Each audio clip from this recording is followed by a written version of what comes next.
Ruto, Your Excellency the First Lady, Wakenya wenzangu, hamjambo. Muko sawasawa? Muko gangari? Asante sana. Tumekuja pamoja na Mheshimiwa Rais wa Jamhuri ya Kenya. Alialikwa kwa ziara rasmi na rais wa taifa hili, na amekuja na nguvu zote kwa sababu tunatilia manani sana urafiki wetu na taifa hili. Kwa hivyo yeye kama kiongozi wetu ametuongoza ili tuzidi kuimarisha uhusiano wetu, na kupitia kwake tutaweza kuweka mikataba nyingi, karibu 20 hivi, kwa sekta mbalimbali ama vituo mbalimbali ambavyo vinagusa Wakenya pahali popote walipo, na biashara yetu na taifa la Uchina. Kwa hivyo sitaki kusema mengi sana kwa sababu nitaondoa ladha kwa yale ambayo rais angependa kutamka kwa Wakenya walio hapa, na pia kwa wale ambao wanatusikiza kwa runinga katika sehemu mbalimbali. Na nimeongea Kiswahili ili nimkumbushe nyinyi ni Wakenya.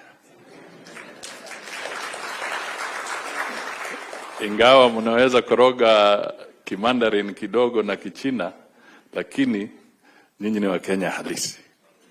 Kwa hivyo nilikuwa namchamsha kidogo ili mjisikie vizuri, na kama ulikuwa sahau neno hapa na pale, tafadhali tafuta kamisi ama kamusi, yani dictionary. Ni kamusi, sivyo? Kamisi. Ama mimi ndio nimesahau. Asante sana. Sasa ndio hiyo nilikuwa nataka nisikie. Kwa hivyo nadhani tuko tayari sasa kumkaribisha Mheshimiwa Rais naye atuongeleshe, ama vipi? Bas. Mwenyekiti. Ndio Gideon Simatwa. Nyokosei. Haya, basi. Uwanja ni wako. Asante. Your Excellency, our President William Samoei Ruto, Your Excellency the First Lady, Your Excellency the Head of our mission, Willie Bett, Your Excellency Deputy Ambassador, all protocols observed, fellow Kenyans, I salute you all. Good evening.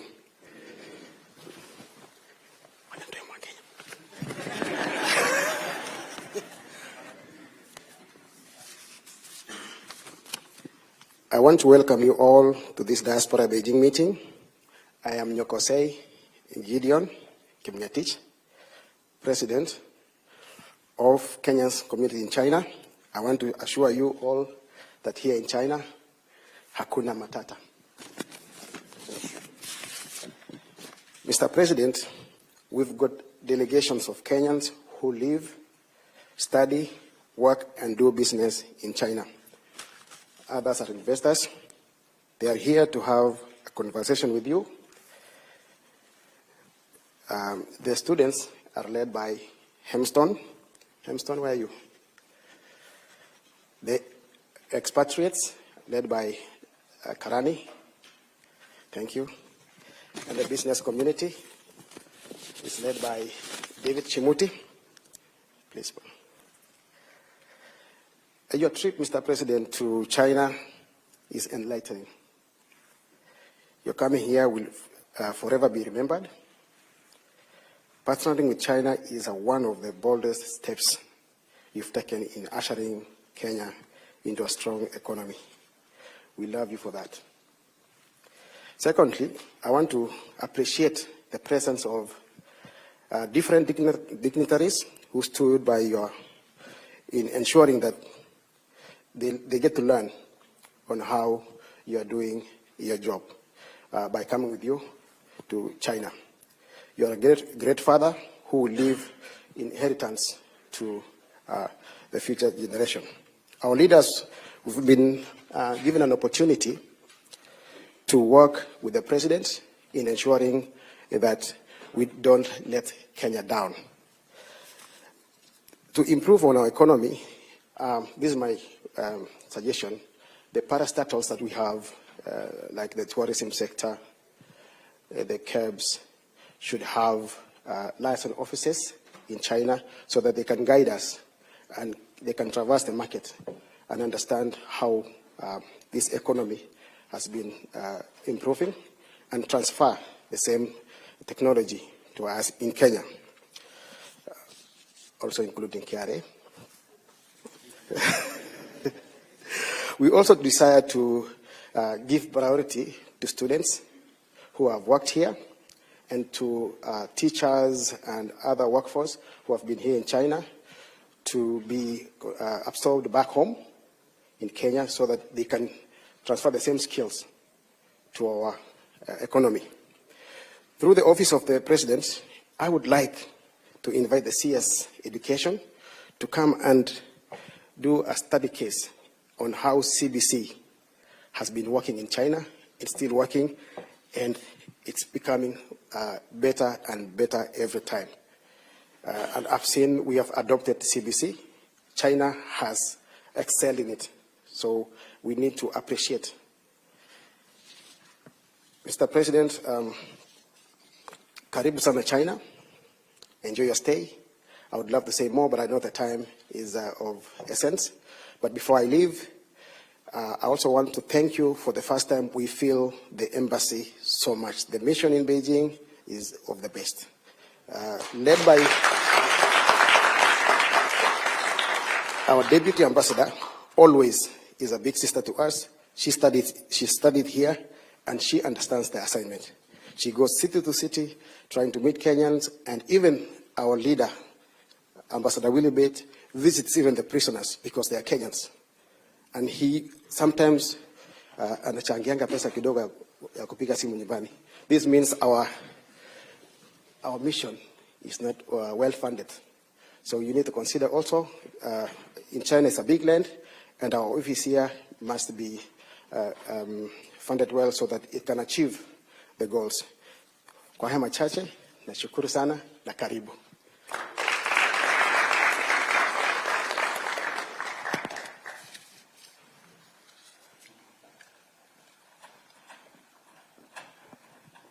Thank you. Your Excellency, I think, let me not waste any more time.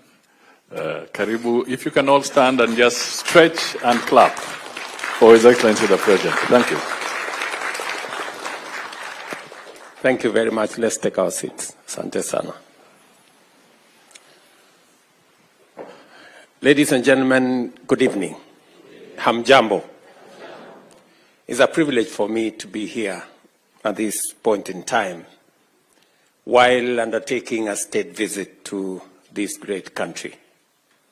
As you're all aware, the relationship between Kenya and China is 62 years old.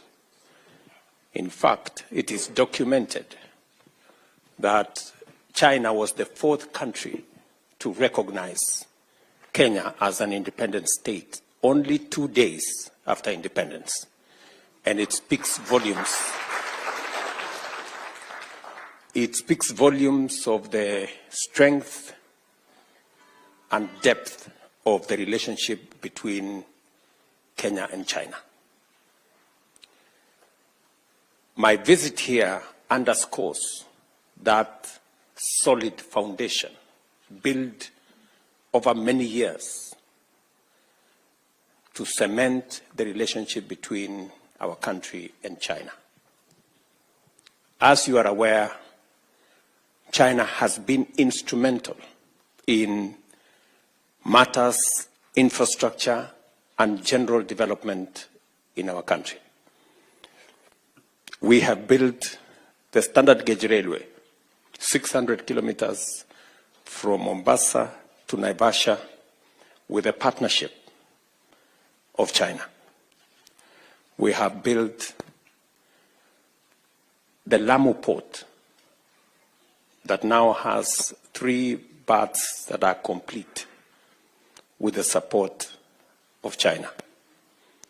We have built the Nairobi Expressway that today facilitates the journey from the airport to the CBD, a journey that sometimes would take up to 2.5 hours. Today, it takes between 10 and 15 minutes. And with China, we have also built the Thika Superhighway, a piece of infrastructure that we have now extended from Thika to Kenol all the way to Maroa in Nyeri. And we are in discussion on many other aspects. I know many people here know that some of the roads to rural Kenya have been built with technology and companies supported by this country. And so we have a robust relationship between Kenya and China.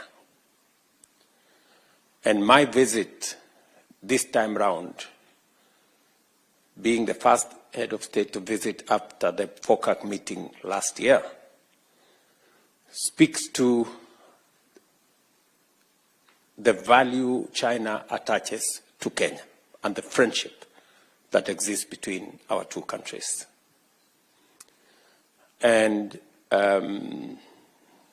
we all know that there is a lot happening today globally. And sometimes people ask, and they ask me, is Kenya facing east to China, or is it facing west to the US? And I have answered that question that Kenya is neither facing east nor west. We are facing forward. And we want to build mutually beneficial win-win relationships with as many friends as possible. And my mission here this time round is to discuss, amongst many things, how we can invest in the future, not just of Kenya, but of our region, with support and partnership of friends like China and others. I have already had conversations on investment opportunities. Many people get worried that we are only discussing loans and credit and things like those. I want to tell you that we are becoming more innovative in how to finance development. There are new instruments that can enable us deliver on public infrastructure using private resources and technology. And that is the kind of conversation we are having with both the public and the private sector in China. We are having a conversation, for example, on how to develop the Rironi-Mau Summit Road, making that road a 6-lane piece of infrastructure from Nairobi to beyond Nakuru. That discussion is among the discussions we are having with both the public and private sector here. And it is my belief that we should be able to begin that construction between June and July this year and take it to its logical conclusion beyond Mau Summit, we should be able to take it all the way to the border in Malaba. That is the request I have from the people of Kenya, and we are actively working on it. We will also be concluding discussions on the development of road infrastructure. I was here last year, and we signed off on 2 billion RMB facility that will help us conclude some of the roads in Kenya. We will be discussing investments in other areas of water and how we can leverage the private sector to drive that development of infrastructure. That is why I have officials from the Ministry of Water here. We will be discussing interventions on connectivity between Kenya and China, discussing the connectivity in terms of direct flights between this country and Kenya. Very importantly, we will be discussing trade. As you are aware, we have trade that is growing between our two countries. In fact, statistics show that we are all the way to $8 billion of trade between Kenya and China. Our concern as Kenya is that that trade is not balanced. And it is the conversation we are having. And tomorrow, we will be signing a framework agreement on the economy and trade. And that framework agreement is going to give us the opportunity to discuss a bilateral trade agreement between Kenya and China. And I just had a meeting this afternoon with the Prime Minister, and he agreed with me that that trade needs to be balanced. As you are aware, Kenya is importing close to $4.5 billion of goods and services from China. And yet, we are exporting only about $200 or $250 million. I mean, in Kenya shillings terms, we are exporting about 30 billion shillings to China and importing 600 billion shillings from China. That kind of relationship, we all agree, is not sustainable, is not balanced, and therefore needs a thorough conversation.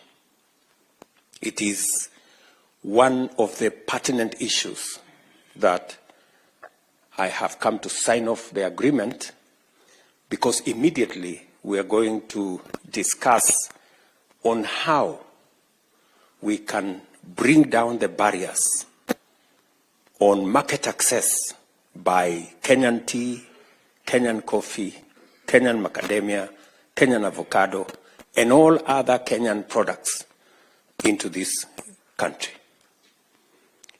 It is the most feasible way for us to balance trade.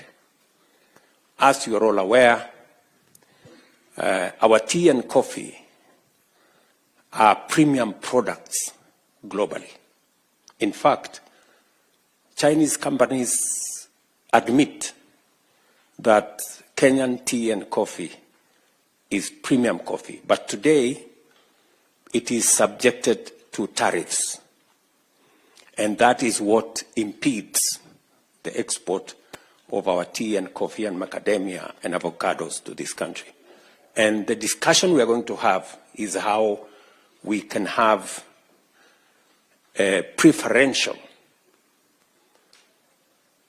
trade agreement that gives Kenya preferential access, the same way we have a AGOA that gives duty-free, quota-free access for our goods to the US, the discussion we're going to have is that of a duty-free, quota-free access to the Chinese market for our products. That way, we can export more to this country, export better products, and we're going this time around to be exporting processed agro-products into this market. I am very happy that we have made tremendous progress in this pursuit. I remember when I appointed Willie Bett here, my assignment to him was we must open the Chinese market. I am happy that now the Ministry of Trade, Industry and Investment is aligned. And I came here with Lee Kinyanjui, CS responsible, and his assignment is clear, that by the end of this year, we must have a preferential trade agreement between Kenya and China that will give us market access for our products. In fact, immediately we sign the framework agreement tomorrow, Lee Kinyanjui and team might remain behind to make sure that they progress the conversation towards a preferential trade agreement shortly. And so I am very happy to be in this great city, and I want to congratulate all of you, whether you are students or professionals or business people, for daring abroad and doing what you're doing in China, either sharpening your skills in schools, colleges, and universities, or you are deploying your knowledge and expertise in the professional space here in China, or those of you who are doing business. And when I ran for president, I did commit that I will have a diaspora department that will, whose business it will be to manage the affairs of Kenyans in diaspora, to respond to their issues, and to serve them so that we can better leverage on the expertise, the knowledge, the efforts of people in diaspora to drive the development of our country. I'm very happy with what Roslyn Jogu, my CS, my PS for Diaspora Affairs, working under PCS here, and him and his team with Isaiah here, and all the other members of that team will continuously work with the embassy staff to see to it that Kenyans in the diaspora are served as best as we can, just the same way we work for the rest of Kenyans at home. Finally, I am sure you're following on developments back home in terms of the implementation of our program and our plan.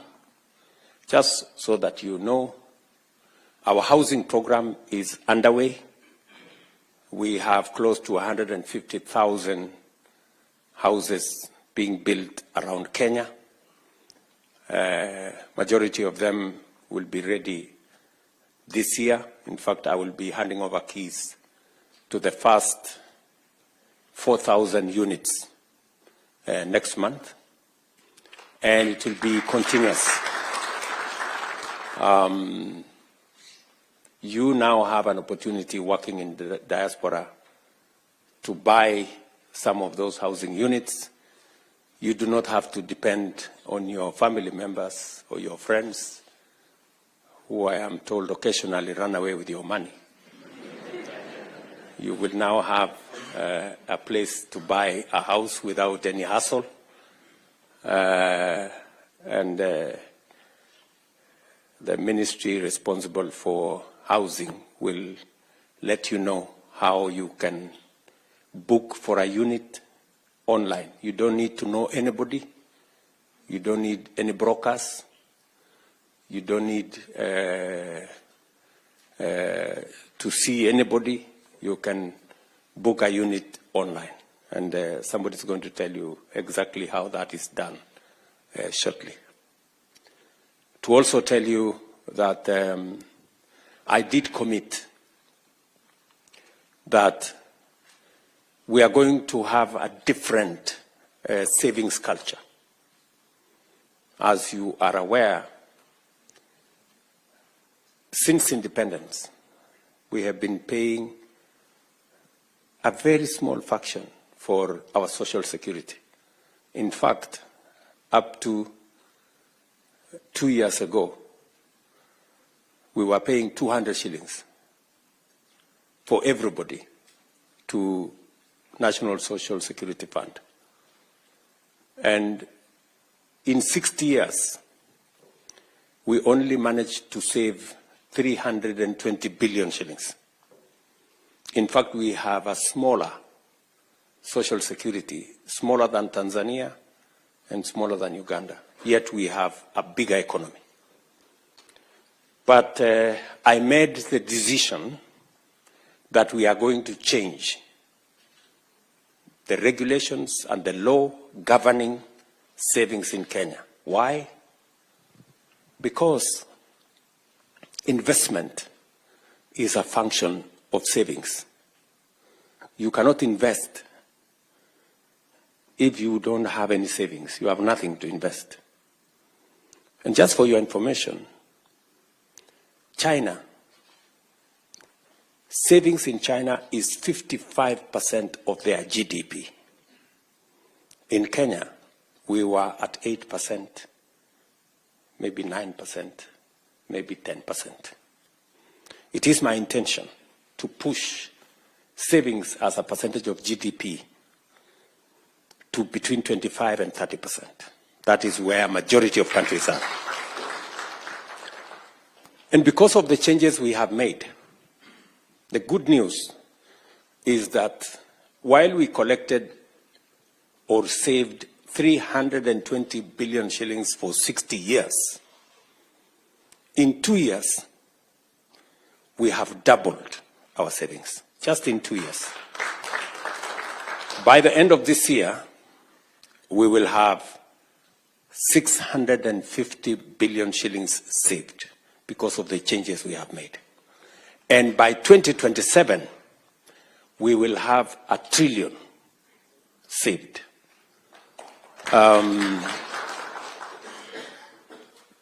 That is why I am not very popular with people who don't want to save. But for the people who want to save, they know what difference that is making. And that is how we are going to stop borrowing from other countries. We will be borrowing from our own savings to finance our own development. And if we must pay interest, let us pay interest to our own workforce in Kenya who are saving, instead of paying interest for, I don't want to mention countries where we are borrowing, where we are borrowing money. You know, the money we are borrowing from China, for example, is savings of the Chinese people, right? And you know that we are paying interest, and we are not paying small money. Why would we not pay Kenyans who are saving? That's the question I ask. So I'm very happy with the progress that we are making, and progressively people are beginning to see the reality of some of the interventions we are undertaking. I am also sure that you are aware that we have reformed our funding of our education system. We have straightened the CBC program that your chairman talked about. In 2022, there was a very big debate as to the implementation of CBC and the direction it was going. Immediately I came into office, I set up a presidential task force that gave us a way forward. And in 2 years, we've hired a record 76,000 teachers to support that program. We have changed the funding model. Today, the 23 universities that were almost bankrupt, if you speak to the vice chancellors of those universities, they will tell you the new funding model. And I have one chancellor here, who is a member of the Diaspora. This Chancellor of Cooperative University. He will tell you that that new funding model has made a whole difference in funding our universities and making sure that children, especially from poor backgrounds, get scholarships up to 90%, so that we give equal opportunity to all our children and that our education system leaves no child behind. You may also want to know that we have rolled out our universal health coverage program, commonly known as Taifa Care or SHA. And I was looking at the numbers last night. I get a report every evening at 10 p.m. And yesterday, 55,000 Kenyans registered. On average, every day, between 45 and 60,000 Kenyans register. For the first time, people who have never been on health insurance are experiencing health insurance. In the past, NHIF was reserved for people who are either salaried or they were in a position to pay. This time round, we have rolled out universal health coverage, a matter we have always wanted to do. I remember the NAC administration wanted to do it. And I remember we tried to do it under the Jubilee administration. And we couldn't manage. But I'm very proud that this time round, we took time, we created a legal framework.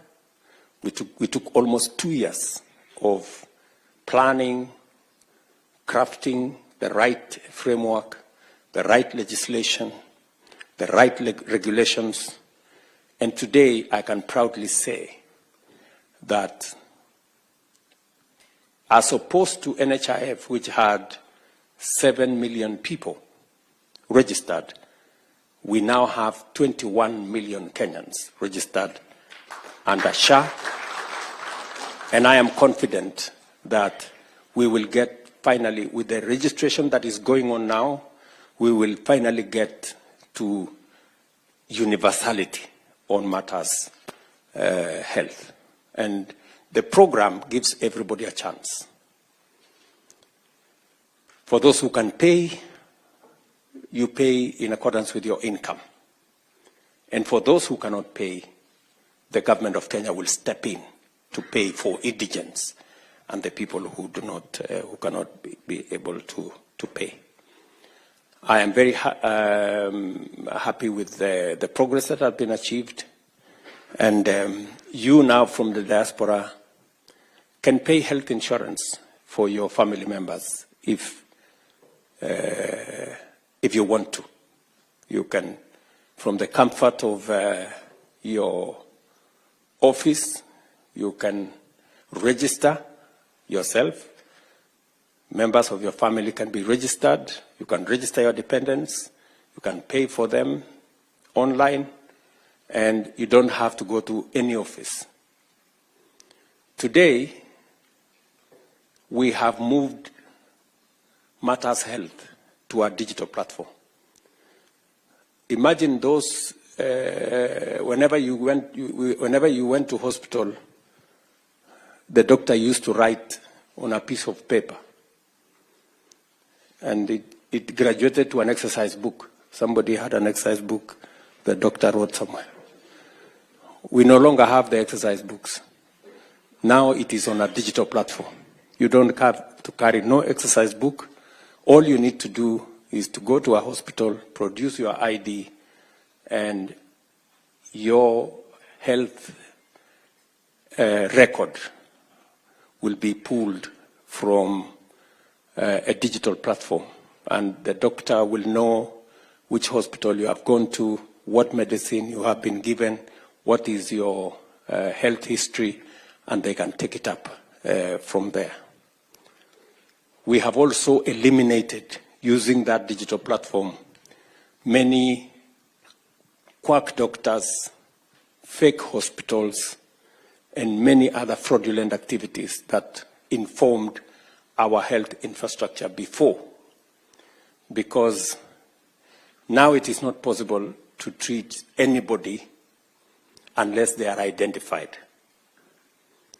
There were incidences, for example, where one person was amputated 10 times in the old system because there was no health record and it was easy to fraudulently make claims to NHIF. That is not possible anymore because once you are identified that you are amputated twice, the system will not agree for you to be amputated again because they will know that your limbs are finished. So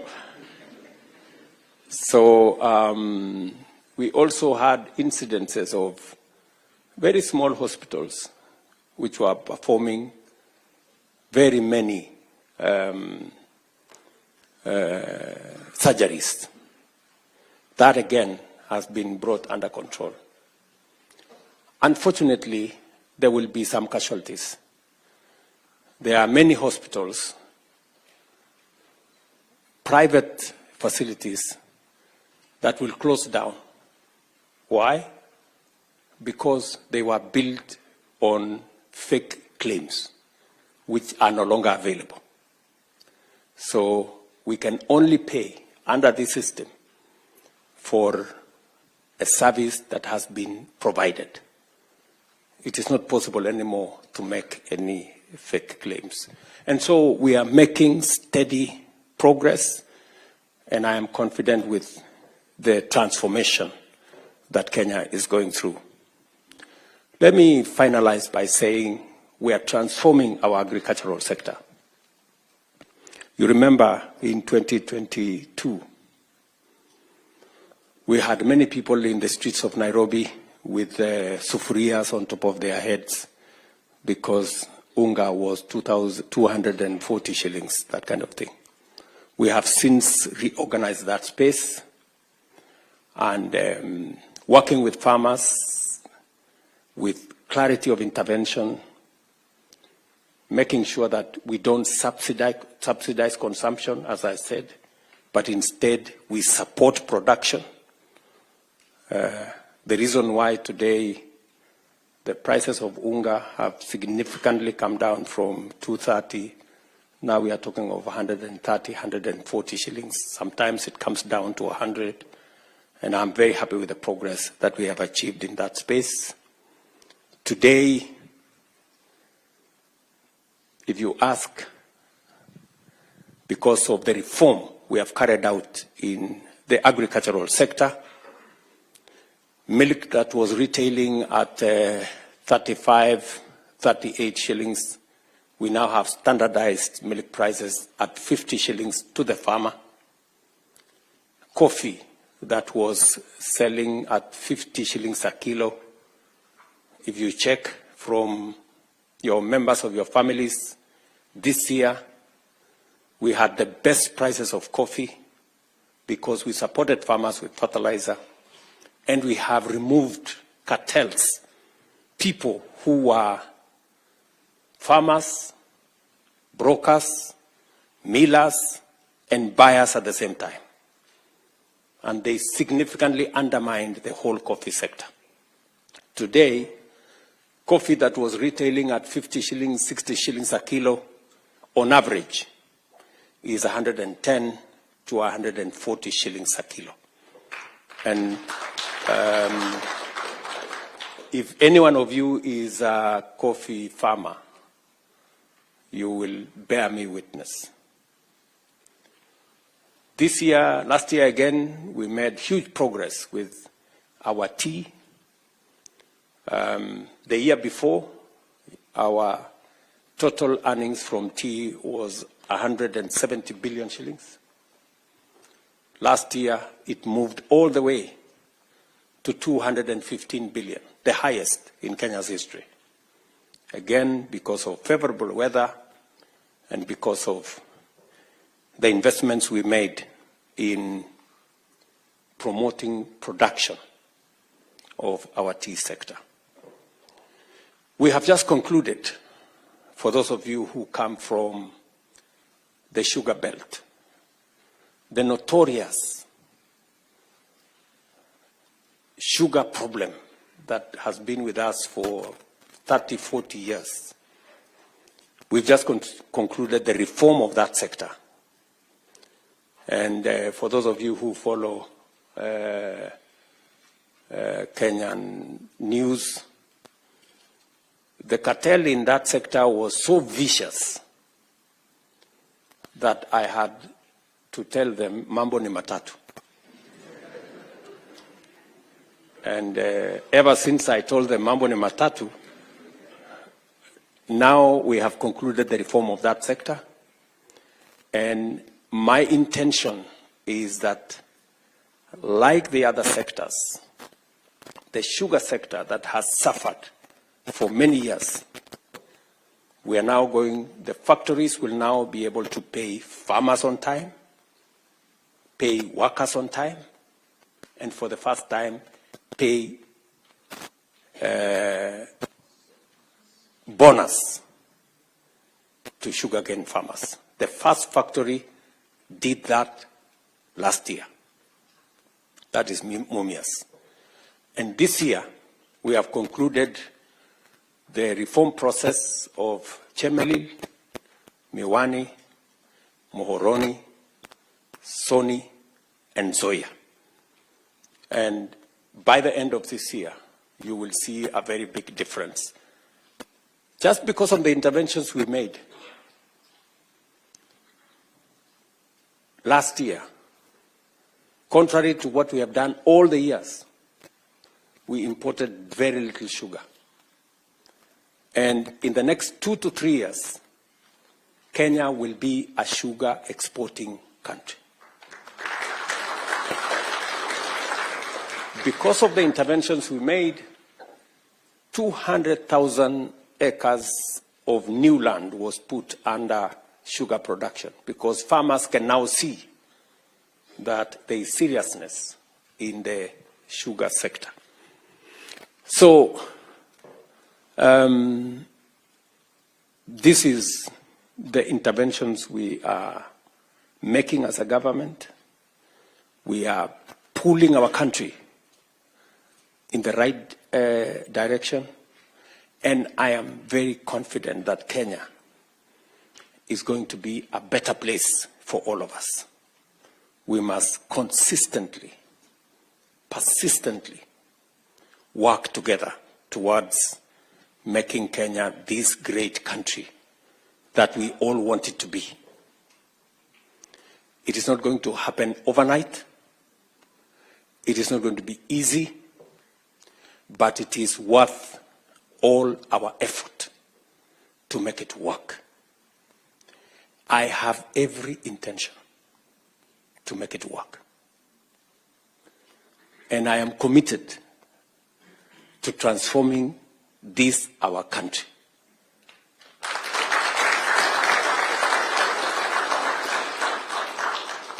And I want to tell you, failure is not an option. It is not an option. We are going to make our country great because we have all the ingredients to make it happen. We have a hardworking population. We have the resources that we need, and we have the commitment to match what we require to push our country forward. I invite you, as Kenyans in diaspora, to work with us, to leverage on all the possibilities that exist for us to forge a collaboration, a coalition of making our country succeed.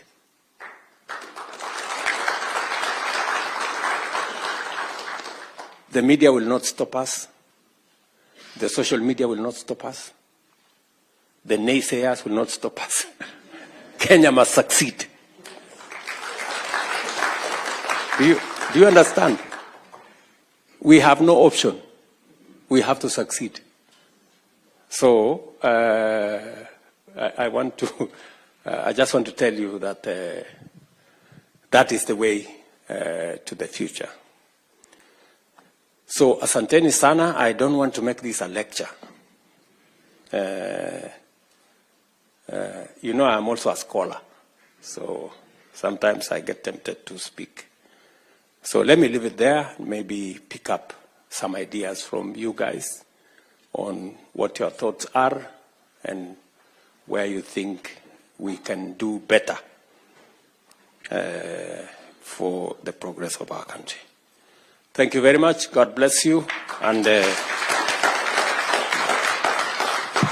my pleasure to speak to you. Asanteni sana.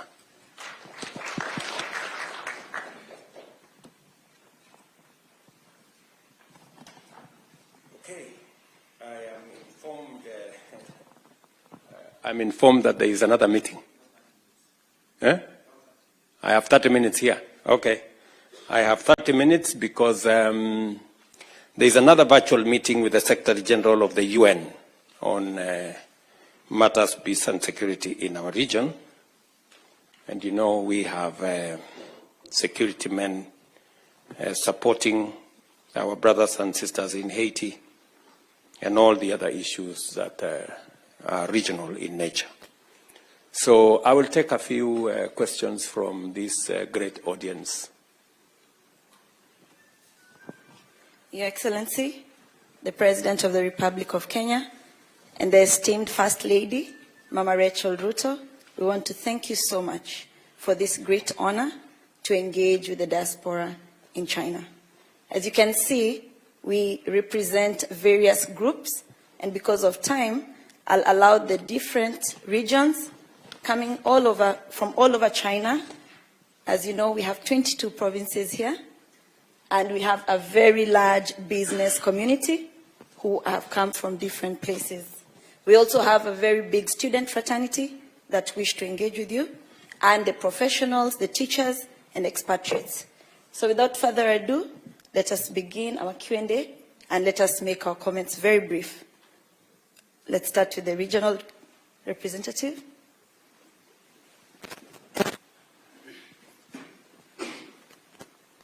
Thank you. Your Excellency, the President of the Republic of Kenya, Dr. William Samoei Ruto. Your Excellency, Mama, distinguished dignitaries, we welcome you to China. In Chinese language, we tell you Huang in Zhongguo, and you say Shishini. Good student. So, Your Excellency, my name is David Shimuti. We've got a few pressing issues on how we want to better our lives in China. And one of the aspects that we are going to discuss is the aspect of our duration of stay in China. Having realized that we've got a window whereby our reciprocity doctrine has not been established in having the same kind of visa, I've got a recommendation, not a question, that this is the right time for us to establish at least 2 years as a first timer who is coming to China. from Kenya. Wakenya wetu wakuja hapa na miaka 2. Mchinese akienda nyumbani aende miaka 2, achukue pesa yetu yao huku wapeleke huko. Si tuchukue watu wetu tuwalete hapa watafute kazi. Itakuwa rahisi kwetu sisi. Jambo la pili, just so that I understand, students or business people, because the student come with a student visa. Okay. Yes. The second question. So business visa for 2 years. For 2 years. Yeah. We can have a single exit of after 6 months, mtu anatoka anarudi, which is okay. The second aspect that we're going to have a look at are the revenue, the tax value. Majority of our business people are losing due to the shift in the East African bloc. The focus now is running to Tanzania, Rwanda, Uganda. To an extent, even Kenyans are going to Uganda to buy goods and come sell back to China. Meaning that the trading in Kenya is suffocating. We are suffocating. Therefore, we request that you look at the value. Just review kidogo. From 18% at some point, songesha hata 12%. From 25 hapo, cheza na hiyo maneno, wewe unajua hii maneno. Tutafanya biashara kwa tukiwa watu wengi sana. Na jambo la muhimu sana ninapomalizia nikipatiana hii microphone, because I know it's only 30 minutes that you have. You are a good father. And as you can see, all these faces are smiling. Na tuliambiwa kwamba mkono mtupu haulambwi. Wewe kama baba yetu tunashukuru sana umekuja. Umetengeneza mikataba na wa Chinese. Na mimi nasaidia wanafunzi kuja kusoma hapa China. I want to be also part of the people that are going to sign an agreement with you. I'm very happy that Honorable Kinyanjui is remaining behind. Tafadhali, unione. So, I want to give the president a gift, because wa Chinese wamempatia gift. Hata mimi naweza pia mpatia moja. Akifanya kazi nzuri kule, atakuwa anakumbuka. Sinaruhusiwa? Yes. Yes. Thank you very much, David.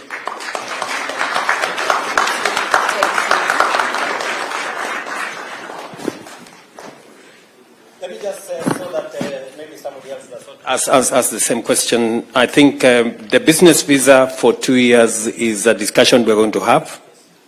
I think it's a good proposal, if it is, especially if it is reciprocal. If you scratch my back, I scratch yours. We will consider that as part of the conversation we are going to have around the economic partnership framework that we are signing tomorrow. But on matters to do with what you're saying, you know, let me just explain to you why sometimes people find it easy to go to Uganda or Tanzania for purposes of getting goods and services to this country. It is exactly the problem I want to solve by signing the bilateral labor agreement. You know, the difference between us and our neighbors is that Kenya is in the middle income category. Our neighbors, Tanzania, Uganda, and all the other neighbors are in the least developed countries. They are in LCDs, LDCs, and we are in the other countries. So we are categorized higher than them, and therefore, while they export duty-free, Kenya exports with duty. And that is why you heard me say that is the agreement we want to negotiate. We want to negotiate a preferential trade agreement that will now put Kenya at par with our neighbors. You will not be experiencing the problems you are experiencing today. That is the agreement we want to sign, that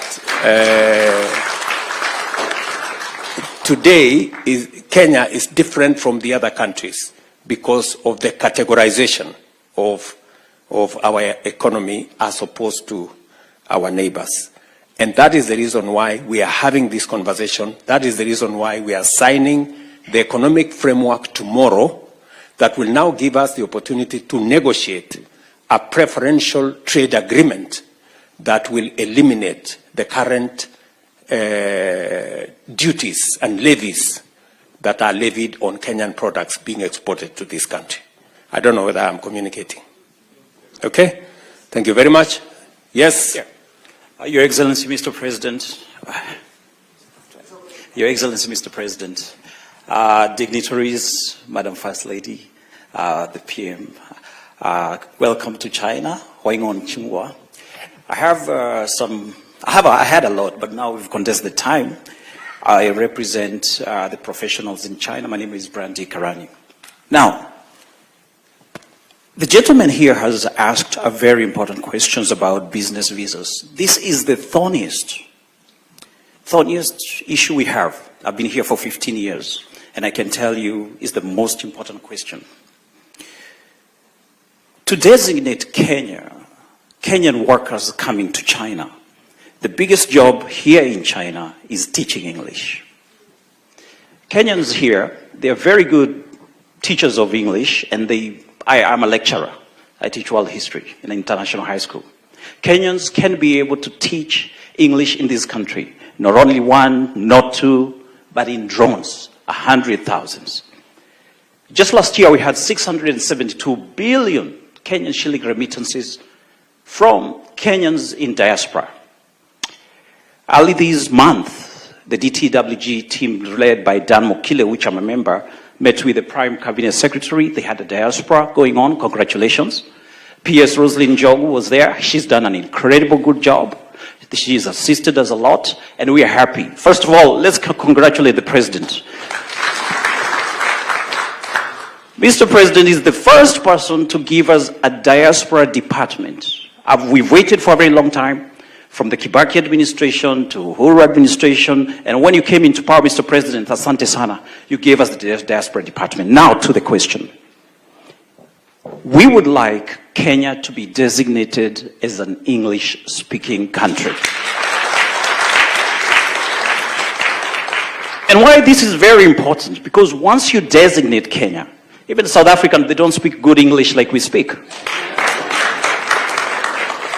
Once you designate Kenya as an English-speaking country, in your bilateral talks with Xi Jinping, we can be able to get work permits to work in China. That's how it goes. Designation, and then number two, work permits. Once we get work permits, this one's going to have a lot of teachers in Kenya coming to work here. And you don't need to be a teacher to come and work in China. You can come and work in China. Then the business people, once the work permits are out, the business people can be able to have visa reciprocity. Because workers can be able to get working visas, even the business people can be able to get those 2 years visas. The students, I don't know if the student is here. Is there a student leader? The students who are in China cannot work in China. The same part will make the students also be given the permission at least to work and not depend on their parents back home. So, Mr. President, this is the most important thing. As far as Kenyans in China are concerned, this is the most important. My question, with the same designation of diaspora department and the Prime Cabinet Secretary here, can you assist us, please, get that designation of English, then move forward and get those work permits so that we can bring Kenyans here.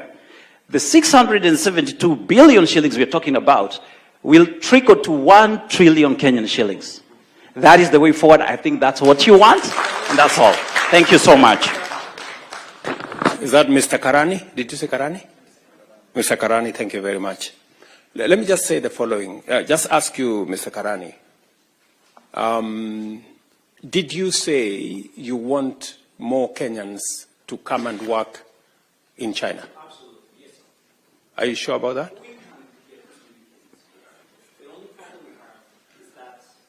No, just answer my question. You asked me the question. Let me answer. Let me ask you. So, did you say you want more Kenyans to come and work in China? Yes. Very good. So, I hope you help me answer the many people in Kenya who tell me that I am exporting Kenyans.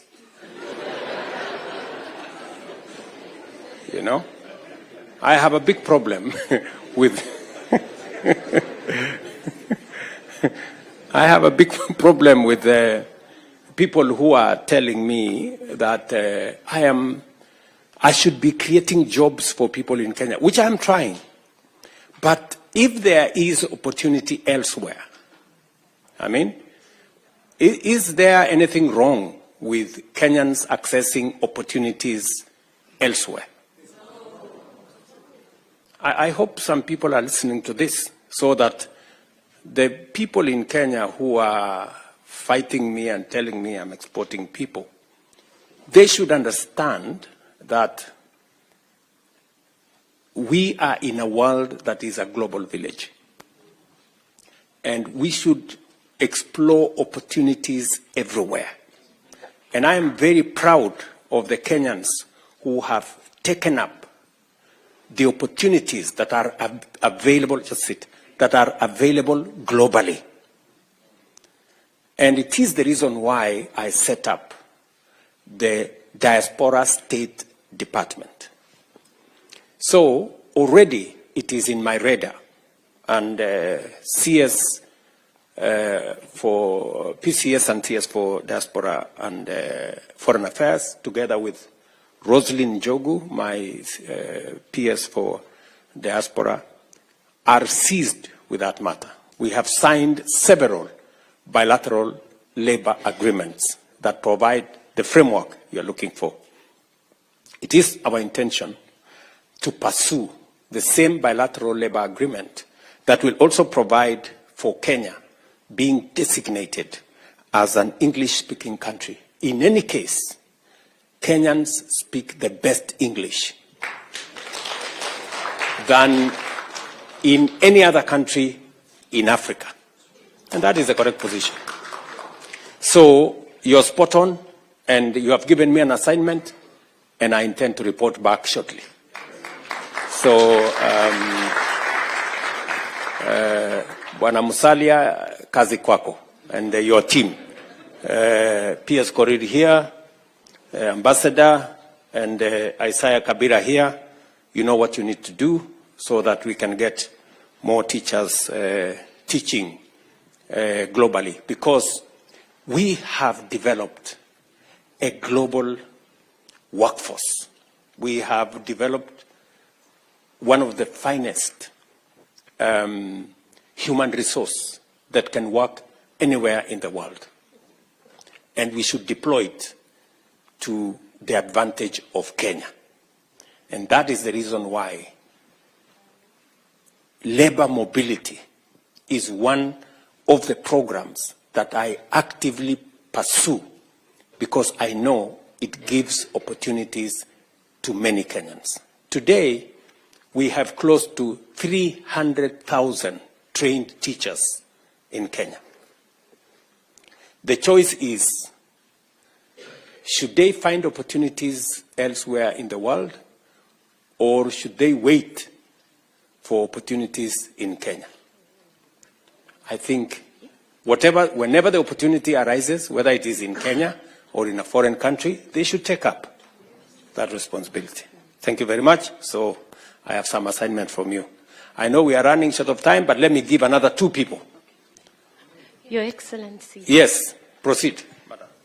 Your Excellency, I recognize you. I also recognize Mama Rachel, and I stand on existing protocol.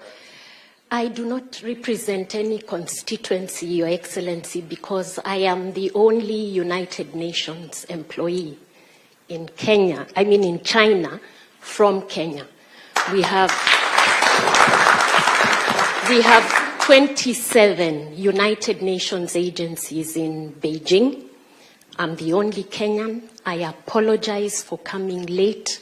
I send the greetings of Sid Chatterjee, the resident coordinator here, who I was representing at another meeting with the Undersecretary General for Humanitarian Affairs, Mr. Tom Fletcher, who also said is your friend. So I excused myself from that meeting. Absolutely. So, 3 quick points, Your Excellency. We ask you a lot of questions, but let me give you feedback. This is my second time in China. I was here for 4 years, left, came back. I've been here for 2 years. I have had the privilege of interacting with 4 Kenyan ambassadors to China. And so I give an objective assessment. Ambassador Bett and his team are a first-in-class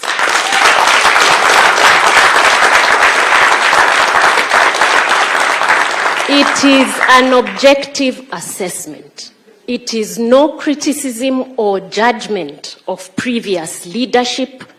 He elevated excellence to a class or a level in Beijing that we have not seen.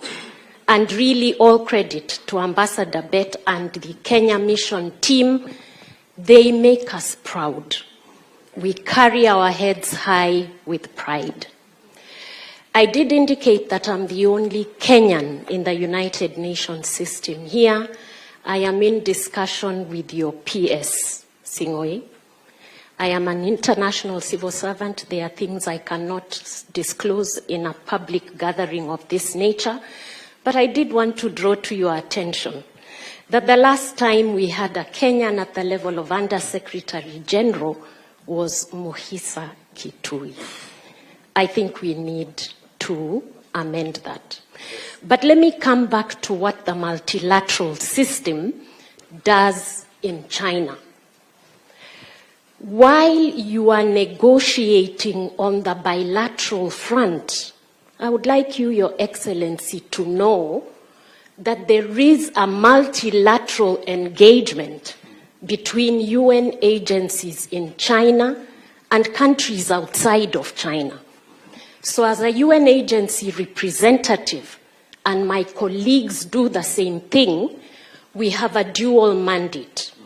We engage on domestic issues in China, but it is my duty to ensure that the developing South benefits from China's vast South-South cooperation initiatives. And so, Your Excellency, we receive grant money. The UN system receives grant money from the Chinese government, from the Chinese public sector, to provide to countries primarily in Africa. Because China prides itself with the friendship it has with African countries. I do want to ask, Your Excellency, on those engagements, your ambassador does very, very well. What we need is reciprocal attention and fast action in Kenya when those initiatives come up. Because I have to inform you that sometimes we see an opportunity here, and remember, it is not only Kenya. Ghana is waiting. Ethiopia is around the corner. Rwanda is also keen.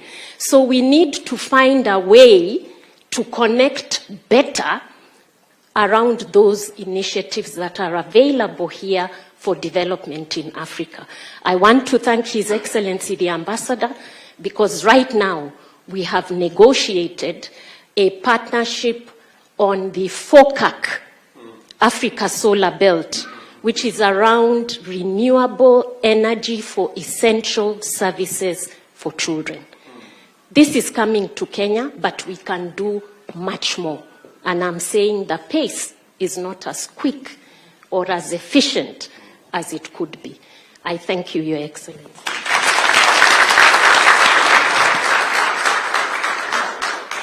Thank you very much, Madam Ama. Madam Ama, thank you very much. Yes, sir. It is very rare to get compliments from Kenyans.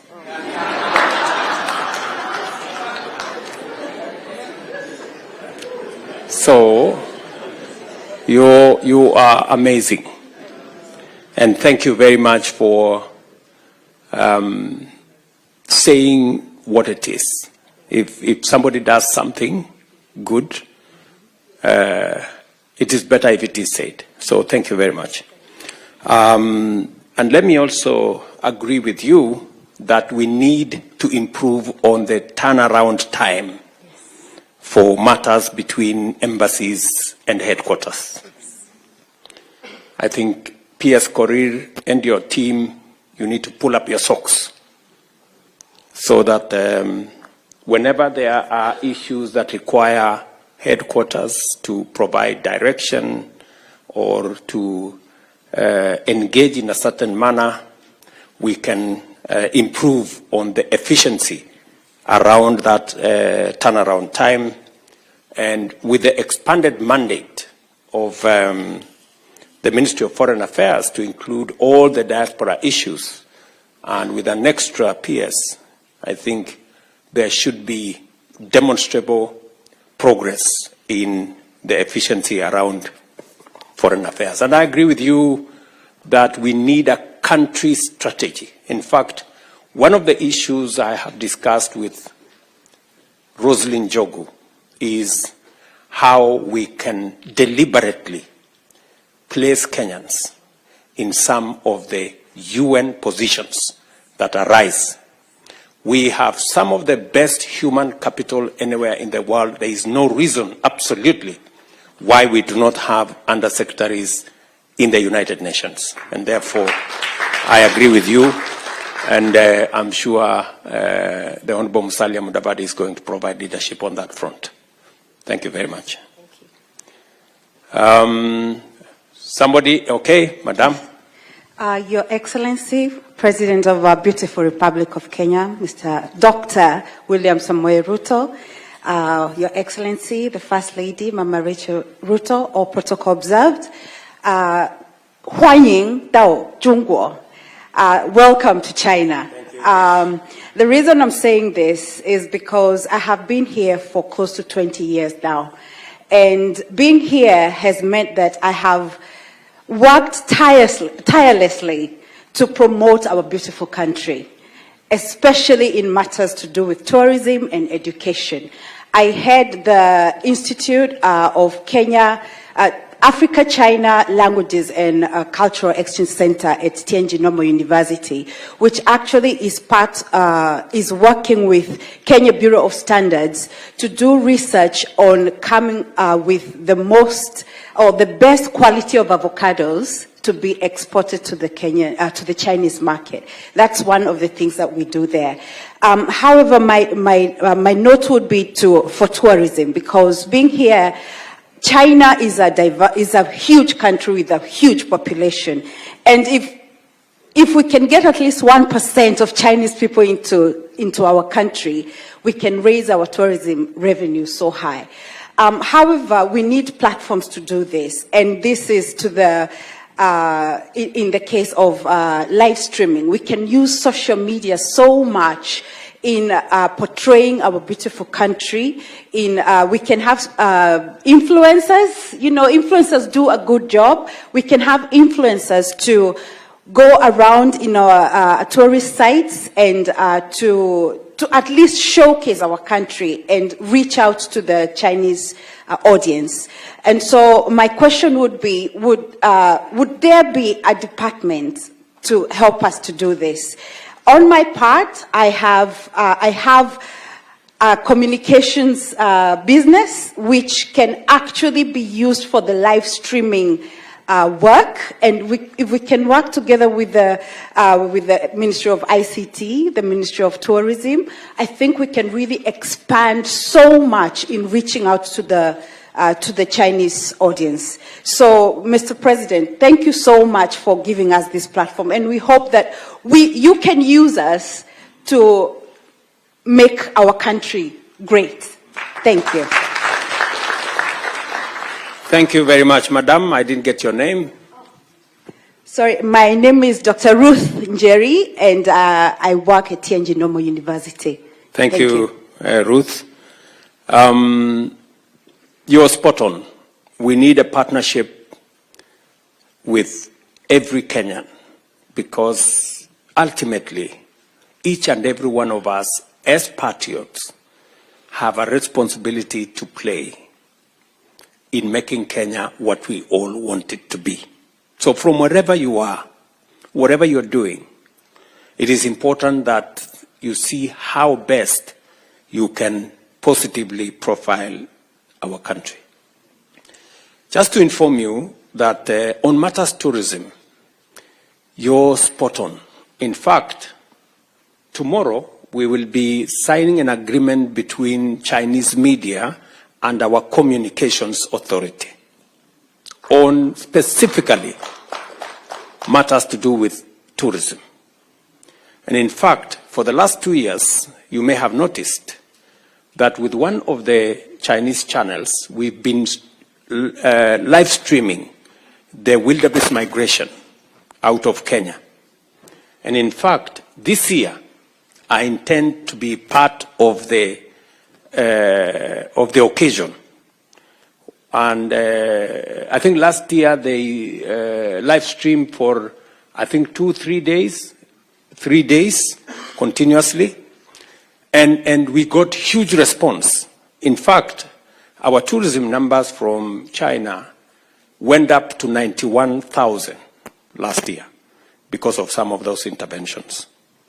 The whole tourism sector, the numbers grew by close to 450,000 last year, going up from about 2 million visitors to 2.45 million visitors. It is our intention to move it this year to 3 million. And some of the interventions you're talking about, Dr. Njeri, are the interventions that will make us achieve the number 3 million, progressively to 5 million visitors in 2027, hopefully. So we will find the mechanisms. I'm sure Balozi here knows that we will be signing the agreements tomorrow with the Communication Authority of Kenya, with the Chinese media. And from there, you can connect people like Njeri into the ecosystem so that we can all play our role in supporting the tourism and pushing the tourism numbers for our country. I think because of time, maybe Daktari here, Mr. Chancellor. Thank you, Your Excellency. Mine is just a proposal to you and colleagues in government, especially for us in the multilateral space. Apart from the diaspora State Department profiling us in the diaspora, it can share most of us who are in the multilateral organization, especially our professions. For example, those who are at AIB or World Bank or AFDB in climate with the PS for climate. Because we find ourselves leading on some vertical funds, but because of who we are, we cannot be able to reach the PS. And it's easier to, once the PS knows how to access working level colleagues in multilateral institutions, they can tap on some innovative financing that can prepare some of the projects and push some of the agenda. Or those who are in health can know who is working on pandemic fund in various institutions, and that can help. Having worked at Africa Development Bank for 8 years, most of the colleagues in multilateral spaces find it hard to share these propositions, but the diaspora team can just profile and share an example of how Rwanda does it or Senegal does it. But we thank you for the forward-looking foreign policy statement that you shared today. It's for the next generation. Thank you. Thank you. Thank you very much, Daktari. Again, that is an assignment for my team, beginning with the ambassador here, and connecting to all the other colleagues at the ministries, whether it is health, whether it is environment, and all the other colleagues. So I think we have some assignment there. I'm told there is no student who has... yes, Your Excellency, I wanted a student at least to talk. I represent the student fraternity. No gender balance? Thank you, Your Excellency, Dr. William Samoei Ruto, Mama Rachel, and all protocol observed. Good evening. This is Hemston Mabonga, student leader under the umbrella called KESCA. KESCA is a Kenyan Student Studying in China Association. So we have 17 city-level associations under the umbrella. And I want to confirm, my major issue was, I want to confirm, because the business has confirmed that they have a cordial relationship with the ambassador. The professionals have also confirmed, and I wanted to not to be left out, a student representative. We are working well with Mr. Willie Bate, the ambassador, Madam Lynette, and the education attaché, Mr. Albert. You can just wave. Actually, we are feeling their presence because I'm from Wuhan City. I traveled all the way to Beijing to meet the president for the first time.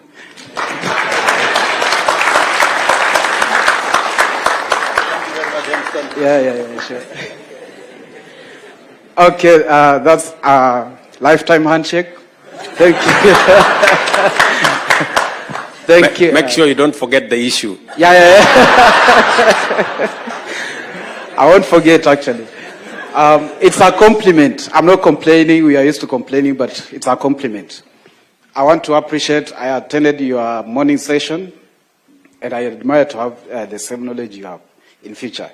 That is, I learned something very, very important in the session. I don't want to share with you because of time, but I will share with my friends when you leave. Otherwise, I even forgot the issue, but it's okay. Otherwise, keep lobbying for the scholarship slots. More scholarship slots across levels, undergraduate, masters, and PhD students. That one, you'll have helped students who are here and who are intending to come to advance in education. Thank you. I'm a mathematics teacher, and there was a session, a proposal of kukuza mulima ya mathematics. Please don't. I'll be jobless. Thank you. Okay. I think there was a suggestion that mathematics be made optional. And I think that is what the mathematics teacher here has an issue with. So I'll get the Ministry of Education people to explain what they mean. But your perspective has been taken into account. Again, the issues of scholarships to provide opportunities for Kenyans to study abroad, whether it is in this country or elsewhere, both sponsored by Government of Kenya or other philanthropies, or in consultation with the government of this country to offer scholarships for Kenyans. That is an area of cooperation that we have built on. As you heard me say this morning, we have, over the years, got sponsorship for close to 4,000 Kenyans who have studied in this country in different aspects, some paid for by their parents, majority through scholarships and other interventions. We will continue to explore opportunities for scholarships as we expand the horizon of knowledge, skills, competencies that are necessary for us to drive our own development and provide an internationally recognized workforce, not just to work for Kenya, but to work globally for any part of Kenya. I have so much confidence in Kenya's human resource that I am not ashamed that if they went to work in any country, they will let us down. They have always been outstanding.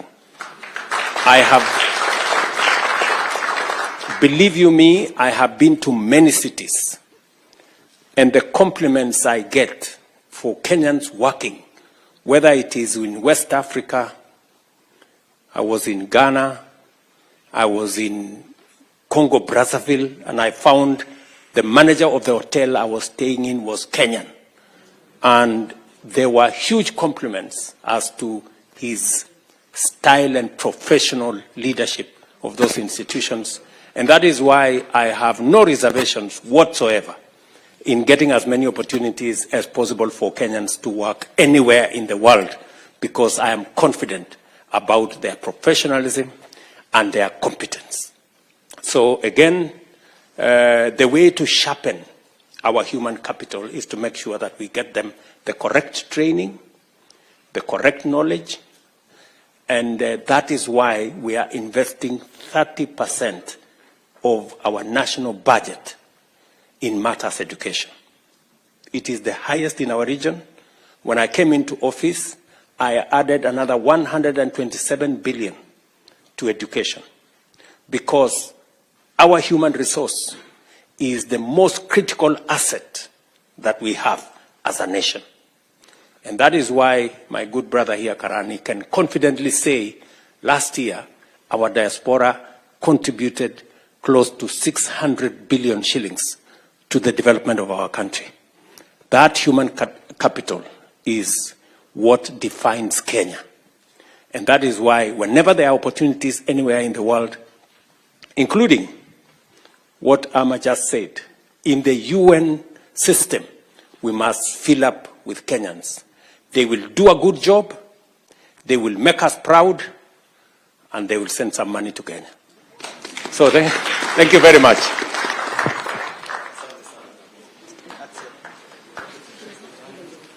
Thank you so much. Let me just allow me, Your Excellency, to give just, I know time is not on our side, just to give a vote of thanks to everybody, starting from yourself.